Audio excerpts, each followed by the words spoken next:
May isang eksenang nangyari, 2,000 taon na ang nakakalipas. Isang eksenang hindi mo basta makakalimutan. Isang eksenang nagpakita ng pinaka-nakakatindig balahibong pag-ibig ng Diyos para sa atin. At ang kwentong ito ay tungkol sa isang lalaking hindi karapat-dapat. Isang lalaking makasalanan, isang lalaking dapat ay mamatay.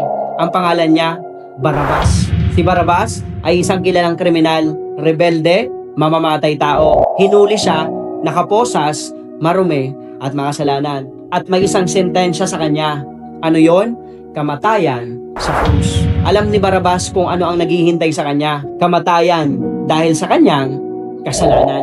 Sa labas, nagtipon-tipon ang napakaraming tao. Sumigaw si Pilato, "Sino ang papalayain ko? Si Jesus o si Barrabas?" Alam ng lahat ang sagot.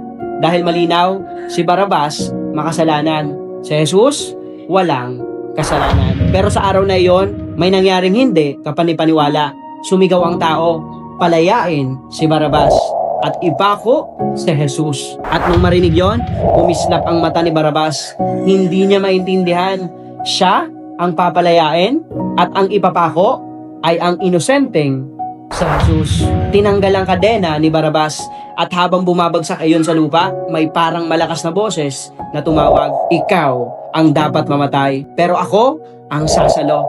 Si Jesus, walang kasalanan. Si Jesus, hindi nagkamali, pero pumila siya papuntang kamatayan, habang si Barrabas ay pinalaya. Ang tawag dito, the greatest exchange. Hindi lang tungkol kay Barrabas ang kwentong ito. Ito ay kwento natin. Tayo ang Barrabas. Tayo ang makasalanan. Tayo ang may sala. Tayo ang dapat mamatay. Pero naglakad si Jesus patungo sa krus para sa'yo. Hindi dahil napakabait mo, hindi dahil karapat-dapat ka, kundi dahil mahal ka niya. Higit pa sa kaya mong masukat. So habang binibitbit niya ang cross, tila sinasabi niya, "Ako na, ako ang sasalo, ako ang mamamatay para mabuhay ka." At nung sumigaw siyang, "It is finished!" Tapos na ang multa mo. Tapos na ang kaso mo.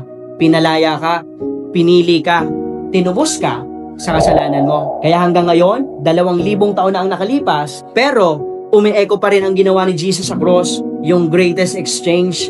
Isang walang kasalanan para sa isang makasalanan.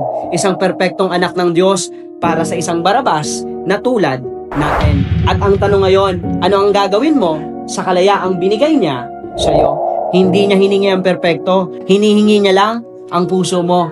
Hindi tayo niligtas dahil mabuti tayo. Iniligtas tayo dahil mahal tayo ng Diyos. At hanggang ngayon, ang krus ay sumisigaw pa rin. You live because I took your place. And this is the greatest exchange.